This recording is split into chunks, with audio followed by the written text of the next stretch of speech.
Hey, what's going on, you guys? Welcome back to another episode with iTrack. Let me start this out with a big shout out to all the iTrack fan, for tapping in. I appreciate you guys. Today, as usual, I got a handful of interesting and creepy TikToks for us to go ahead and check out and evaluate for ourselves whether these are fact or fake. If you haven't already, go ahead and smash that like button, smash that subscribe button, and without any further ado, let's go ahead and get right into it. Something crazy about the Matthew Perry memoir is he admits to making a Faustian prayer with God in order to become famous. Perry said that 3 weeks before the Friends audition, he got on his knees and told God, "You can do anything you want to me, just make me famous." He says, quote, "3 weeks later, I got cast in Friends, and God has certainly kept his side of the bargain. But the Almighty, being the Almighty, had not forgotten the first part of the prayer as well." He goes on to admit that Faustian prayer that I made was a stupid one, the one of a child. It was not based on anything real, but it became real. A Faustian bargain is a pact that a person makes, selling their soul for a worldly good or material, such as riches, fame, wealth. The Faustian bargain is also called the deal with the devil. In an interview with Bill Maher, Matthew Perry said that he believes in a higher power and that he has a close relationship with him. I know that once you've referred to it as a force, and I believe that. I believe that a higher power. There is a higher power. Right. I believe I've had a very close relationship with him that's helped me a lot. And somebody's on your side. Yeah. Matthew Perry admitted that everything is in this memoir. He didn't leave anything out. And one of the more interesting things is that the last chapter of his memoir is titled Batman. And his last Instagram posts were all about Batman, leading up to the end of his life. So basically what that TikToker is trying to say without saying it is that he was making a prayer, but the devil intercepted it. That's pretty creepy. Chiago, a Seattle-based attorney, has been asserting since 2004 that he was part of a secret U.S. government initiative called Project Pegasus when he was a child. This project, overseen by the Defense Advanced Research Projects Agency, DARPA, focused on teleportation and time travel. Children were chosen for these experiments due to their adaptability to the strains of shifting between past, present, and future. Bachiago claims to have visited Ford's Theater multiple times on the night of President Abraham Lincoln's assassination and was photographed at Gettysburg in 1863. He alleges to have encountered 8 different time travel technologies during the project, most of which involved a teleporter based on technical papers supposedly found in Nikola Tesla's apartment after his death in 1943. The teleporter, according to Bachiago, consisted of 2 gray elliptical booms about 8 feet tall, separated by about 10 feet. Between them, a shimmering curtain of what Tesla called radiant energy was broadcast. This form of energy has the ability to bend time and space.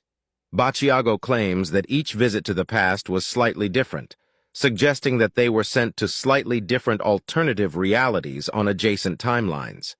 He even encountered himself during 2 different visits. Alfred Webre, an exopolitics lawyer, supports Bachiago's claims. Bachiago even ran for president in 2016. He asserts that the CIA used the technology to shortlist potential presidents. However, whether Bachiago was truly part of a secret time travel project or if it's all a figment of his imagination remains uncertain. I think the wildest part about all of that is that the CIA put it out for public consumption, so we can all just go look it up and see exactly what the CIA has on file to say about time travel and a lot of other things that people don't believe in. Now check out what these people encountered in a remote rainforest in the Brazilian state of Para. A strange bright flame was hovering and was even described one time as even walking. So what was this thing? Was it some kind of an alien? Was it some type of UFO? Or was it even paranormal? Because the really strange thing that the eyewitnesses were reporting, it was not emitting any kind of heat or smoke. Now I do have a long version of this video, and if anyone is interested, I will post it, so do let me know if you want to see it. Okay, so in your opinion, what do you think this thing was? Ei, volta! Ei, pai, e a fumaça dela é diferente, né? Caiu alguma coisa do céu, pai? Gente, foi alguma coisa que caiu do céu aí, gente. E detalhe, gente, não diminui e nem aumenta. Aqui. Não vai pra lá, não.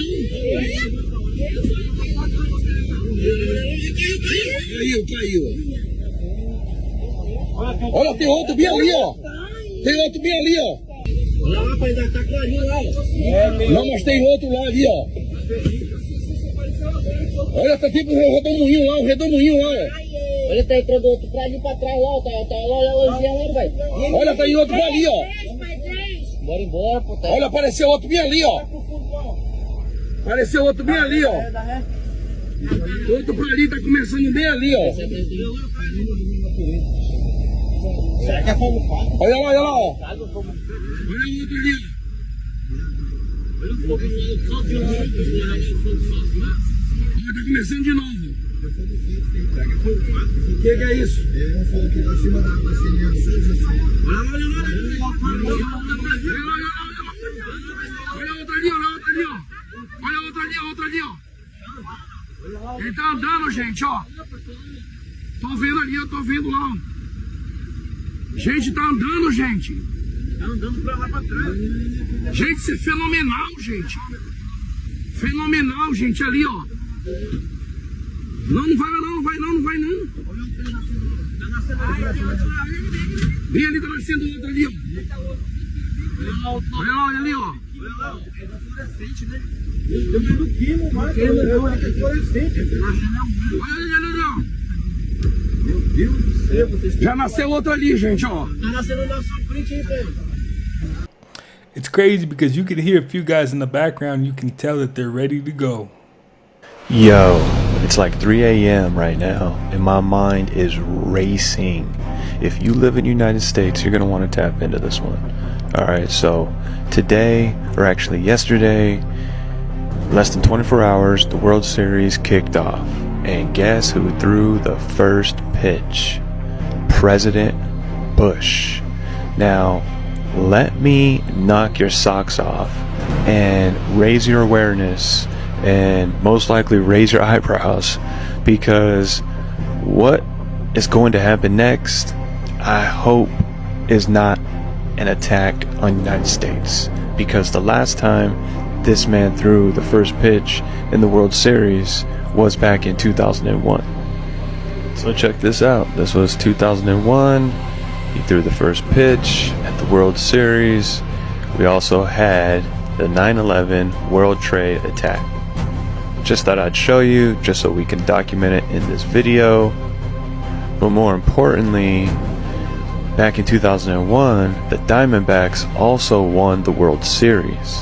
And they're in this year's World Series. So there's a whole lot of signs that are pointing at United States potentially having a black swan event, maybe an attack on US soil. I don't know. I hope that does not happen. All I'm doing is speculating. I'm raising my eyebrows because boy, does it look like history is repeating itself when you have President Bush throwing the opening pitch at the World Series and the Diamondbacks are in the World Series as well. This is wild, y'all. This is wild. But let's talk about it. What do you think? And keep in mind, I was talking about this topic 2 days ago on my other page. Tap in and see for yourself. Arizona Diamondbacks. World Series starts this Saturday, tomorrow. Now, what I find very interesting, if the Diamondbacks win, what will happen, foreshadowing in the government, just the world, United States. Because the last time the Arizona Diamondbacks won the World Series, this is what happened. Good old 9/11, right? Attack, New York, World Trade Centers, both towers go down. Now, I made a prediction that if the Phillies won, we would have a recession. Now that the Phillies are out of it completely, and now it's on the Diamondbacks and the Texas Rangers, will we have a black swan event? that's an attack on United States? Let me know, comment below, let's talk about it. But if you're into gematria and the foreshadowing of sports and just other different worldly events, music foreshadowing what happens, let's talk about it. And please don't take this as fear-mongering. This is just pure speculation. I hope nothing bad happens to any part of the United States. I hope these wars that are going on in Israel come to a complete halt. I do not agree with war, period. This is just me speculating. Let's talk about it because this is our birthright. And we know that things ain't correct. So, Man, these TikTokers are definitely connecting dots. But not only that, I think people are wide awake and you know, living life with their eyes wide open at this point. We definitely have to just kind of see how things play out, but that's definitely interesting. Let me know in the comments what you think. Was he reaching, or is it just a huge coincidence? Animals you've never seen before. Spooky edition. Dracula's parrot. This Akatsuki colorway with wings is found one place in the world, and it's in the rainforest of New Guinea. Shout out to New Guinea. And despite looking like a pigeon cosplaying as a vulture, they eat almost nothing but sticky figs. That's actually why they're bald in the face, because you can't mess up your feathers if you don't have any. Say what you will about Jada, but I bet she ain't seen a bad hair day in a minute. Volcano snail. It's part of the nonsense gate kept by the deep sea, with them having pool parties in hydrothermal vents more than a mile down. They even have a heat-resistant suit of armor to keep them from getting cooked, which they build by stealing iron sulfide from around them. Dope, right? Volcano sharks. No, I'm not kidding. In 2015, scientists found a population of sharks living inside an active volcano called Cavachi in the Pacific. One of the most active underwater volcanoes on the planet. The water's too hot and too acidic for most forms of life, but not only can the sharks handle it, the cloudy water actually makes it the perfect place for them to catch a body. Sharks are really older than the rings of Saturn and still find ways to surprise us. The more you know. I think the sharks are the ones that took me aback because volcanoes are dangerous enough and sharks are dangerous enough. Now you combining them and you got sharks swimming in volcanoes, that's pretty crazy. And nobody's saying shit. Those are the angels. What the fuck? Why isn't anyone... Shh. Yeah, look. Hey, my phone's shitty. I can't even... Bitch, what the fuck? Dude, they're moving around. Yeah, that's fucking creepy, dog. What the fuck is that? Now those weren't drones and those definitely weren't fireworks. I wonder what they were. What's in the meat? We got the In-N-Out double. What's in the meat? We got the In-N-Out burger. Looks gross. It's just burger and water. Alright, so here's the water and acetonitrile soluble washes combined, and then the remaining meat. We'll digest the meat, and then we'll clean up the washes and look at those on LCMS. Them both out. Alright, the small molecule fractions luted out 10x, ready for the LCMS. LCMS fraction onto the water's QDA. You kind of know what some of the things should be this time. We have carnosine and carnitine, which we also saw in the Taco Bell meat. The coolest thing I found is what I think is starch acetate, which is kind of a filler used in making hamburger patties. Ethylpiperidine and, again, carbamyl putrescine, all of which are kind of flavors from cooking or... Yeah, we all know fast food isn't good for us, you know, but when you see what's in it, it kind of makes you want to switch your diet up just a bit, because that's not even all meat, you know, that's crazy. Population on the moon is about 2 billion people. They're people just like us. It's just fantastic the stuff they got up there. The Greys, there's millions of those little guys up there. They do all their scientific stuff under the surface of the moon. The moon is a really, really busy place. Somebody's got to tell the truth. You're not going to believe this, but this is what's going on. Maybe next month it's going to happen. Oh, disclosure is going to take place. Oh, can't wait, you know. They expect the president to get up in front of an audience at a press conference and say, hey guys, have I got news for you? And the president's going to stand there, you know, under cameras, and everybody's waiting with the little pads and so, writing down. And he's going to tell the big story. Hey guys, it ain't going to happen. Believe me, it ain't going to happen, because the story is too damn big. It is not merely that we're being visited from other planets. It isn't merely that we're being visited from guys from other star systems, nor is it just the fact that people are dropping in from other galaxies.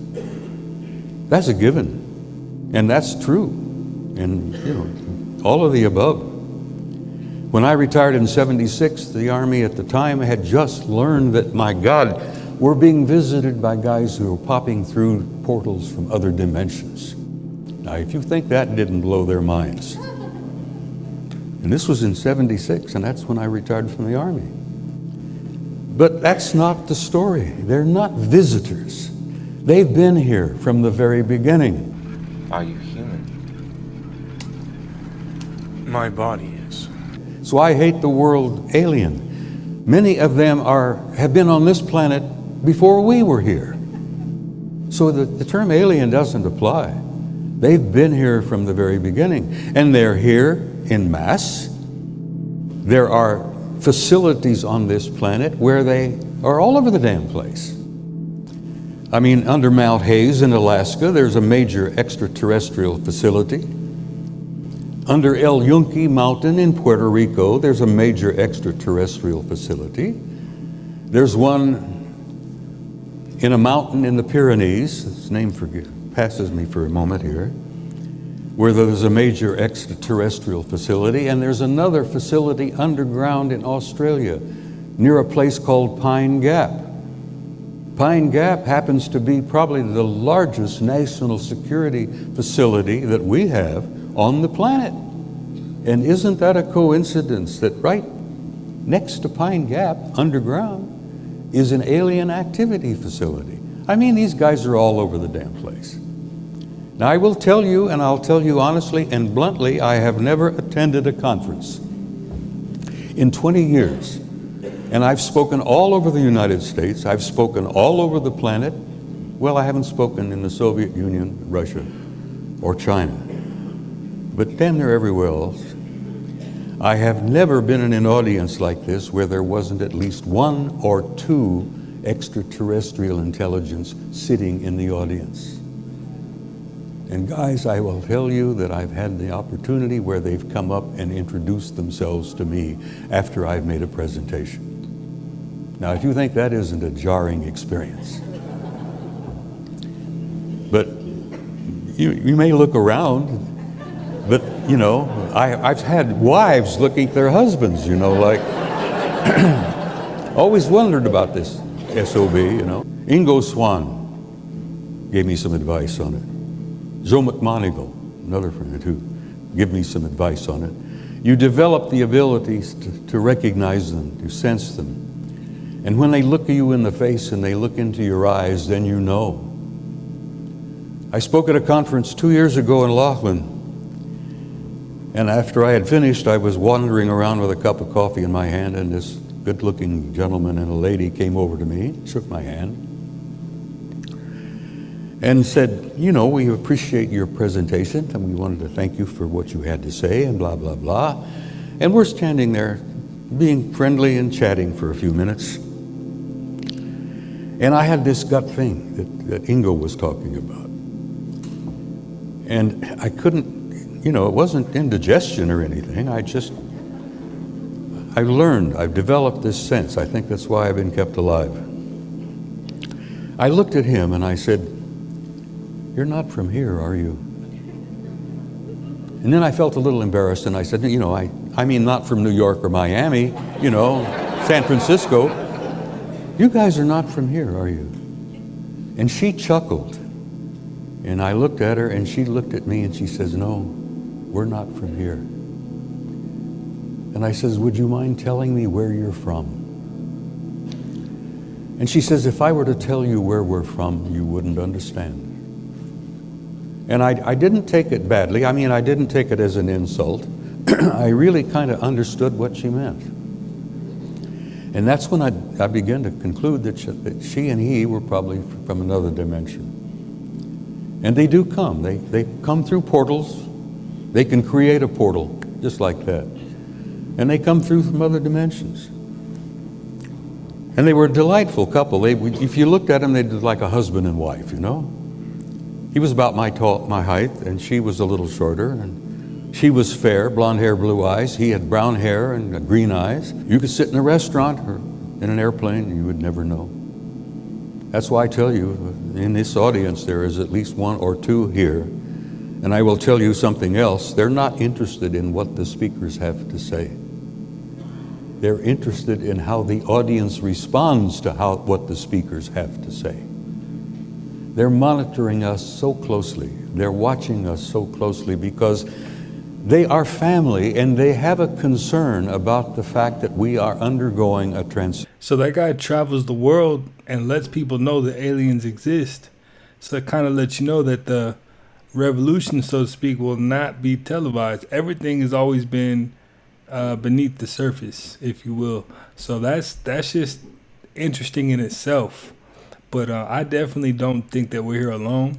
Let me know what you think in the comments, do you think that we're the only ones here? Or are you, do you have your own suspicions? The dolls you see here are not actually dolls at all. They are humans.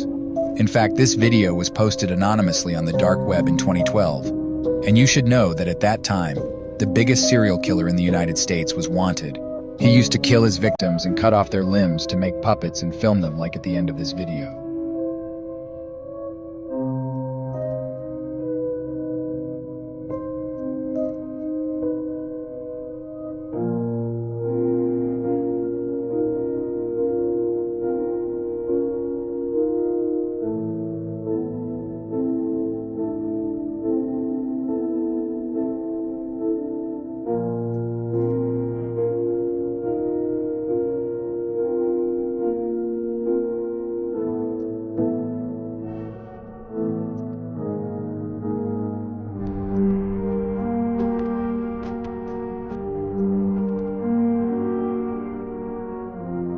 If you don't want to end up like this doll, share this video with your best friend.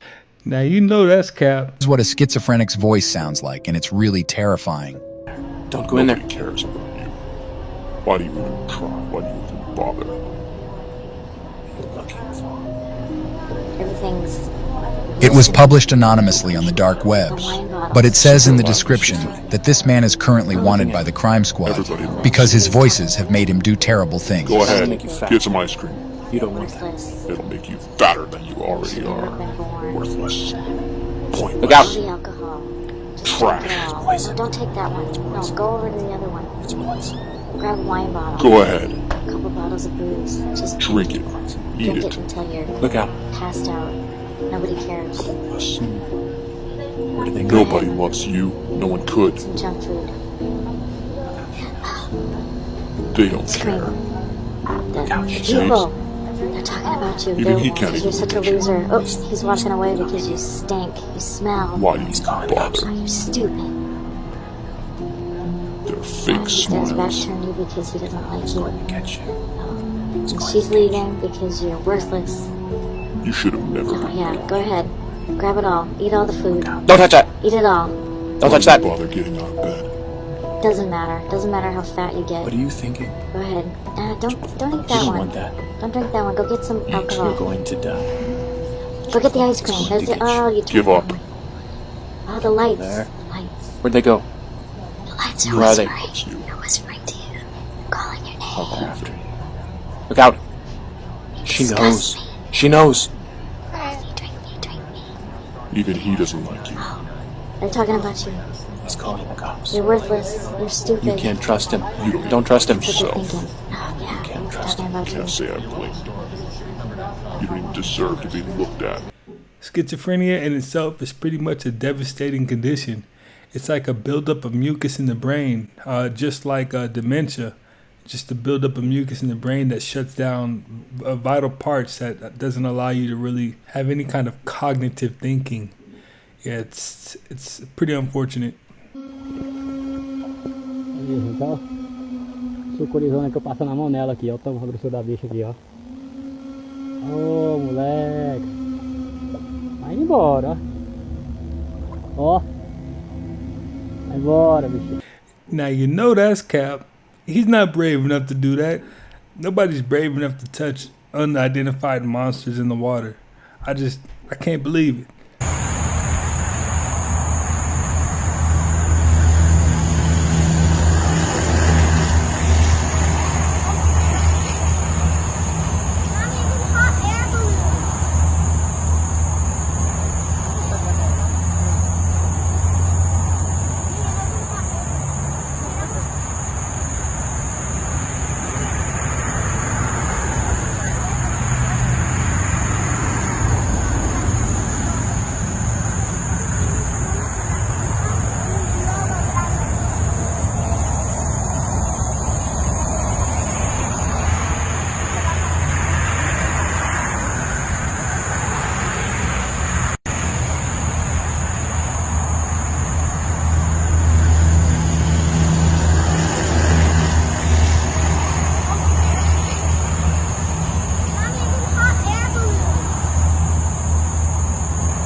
Now that's new. I haven't seen any kind of spaceships that look like that.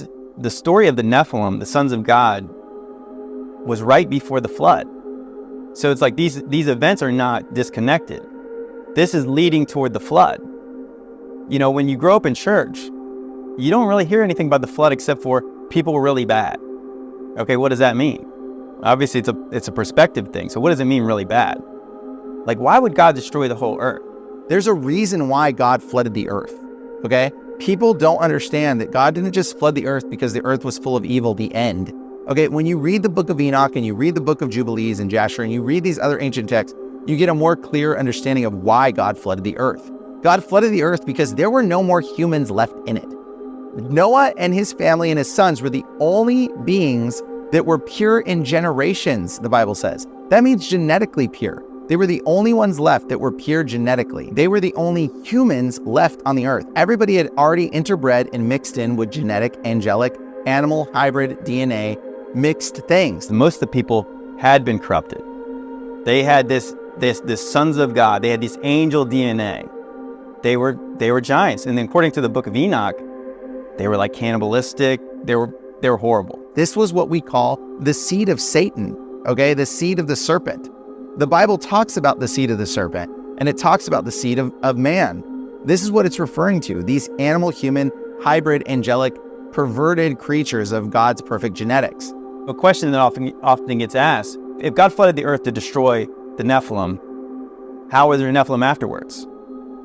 Well, I think that this is an interesting question. And there's actually a lot of differing ideas and quite a lot of debate on how this actually happened. Some people believe there was like a second incursion, that the angels came back and did it again. Some people believe, yeah, there was some kind of a sciencey thing they did. They did some kind of a witchcraft, something to bring them back. When Noah's sons chose their wives, they may not have been pure in genetics because they weren't the only ones that were pure in genetics, like the Bible had said.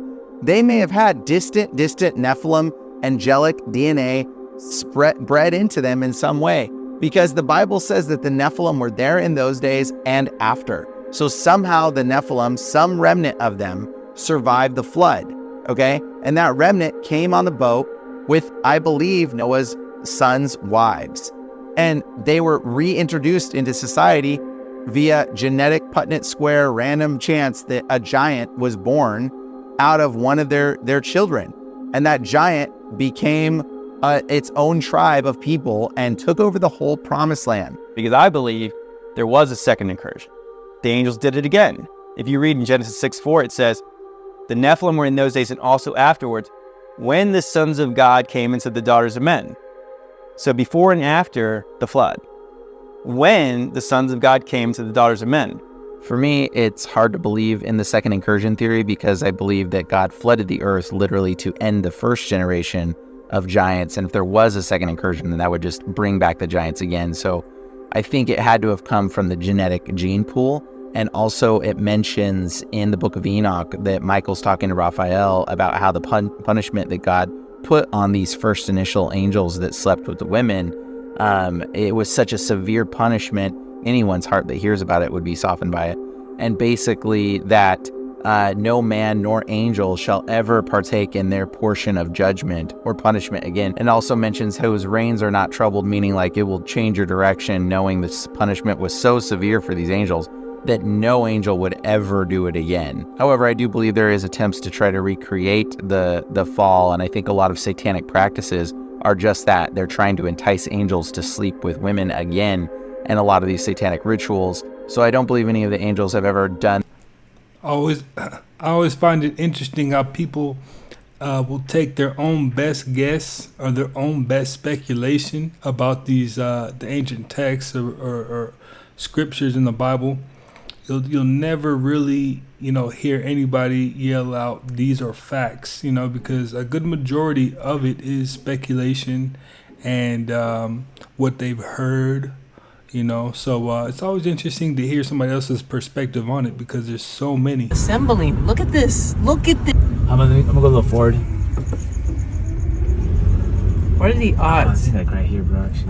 What are the odds that all these lights are here a day before the hurricane? Look at that. Yeah, bro, look.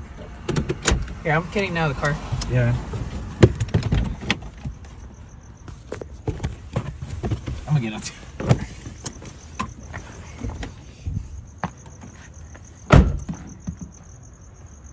What in the Zoom in on them, bro. I am.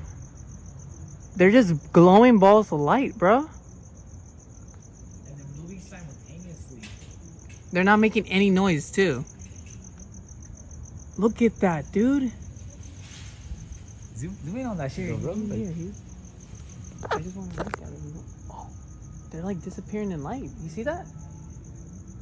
Yeah.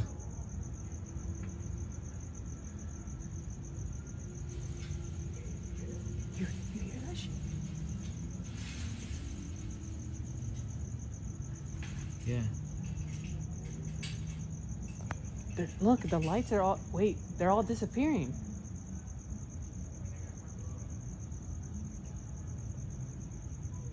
Dude, now it's just one left up there. What the fuck? What's the coincidence that they're all here a day before the hurricane, bro?